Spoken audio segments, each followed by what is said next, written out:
So, in this episode with President Scott Green of the University of Idaho, I think we heard some incredible lessons about collaboration and especially about collaborative leadership.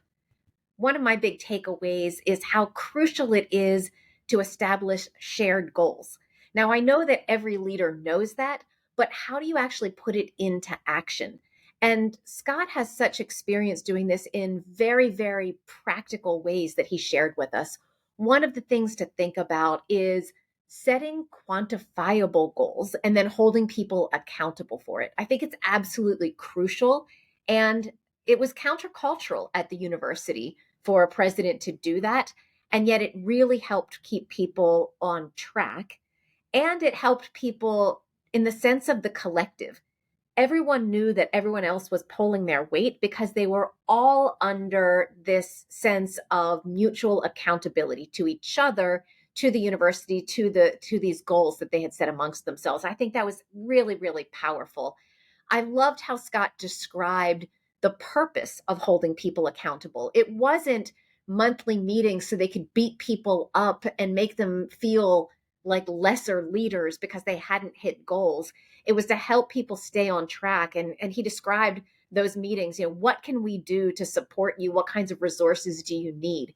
And I think that kind of leadership allows people to take some risks, to go out on a limb and really pull their weight collectively towards some of those bigger goals that required everyone to be collaborating across those traditional silos. I think, it also speaks to the point of not just setting a strategy. When President Green came in, he told us they were losing $20 million a year. And within 12 months, they'd managed not only to close that gap, but actually to make a small surplus. It speaks to the power of what they were accomplishing. But there's a huge difference between setting goals and setting a strategy and keeping people on target to do that. So, what we heard is part of his power comes from empowering other people, turning them loose and giving them the support that they need while also making sure that they were able to bring their unique perspectives, their different points of view to challenge each other and to create something incredibly powerful together. And then last, I think it's worth talking about his perspective as a leader. One point was that you can't be a good leader and you can't be a good collaborator if you don't take care of yourself. He emphasized the value of things like eating healthy, exercising, getting up early for his workout, spending time with the right people. And this is incredibly hard to do. It's actually quite easy to do the opposite in times of crisis and stress to say, well, I'll put off my workouts until things, pass and we're back on track.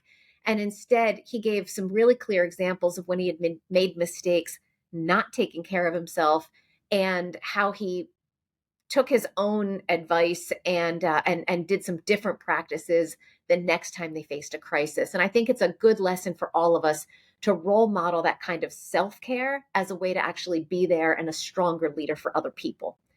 So those were some of my takeaways. I would love to hear from everyone else what you thought the key takeaways today were. And I hope this empowers everyone here to become a stronger, more collaborative leader. So our special thanks again to our guest, Scott Green, the president of the University of Idaho and the author of the very newly released book, University President's Crisis Handbook. Until next time, remember smarter collaboration. You can go fast alone, but you can go further together.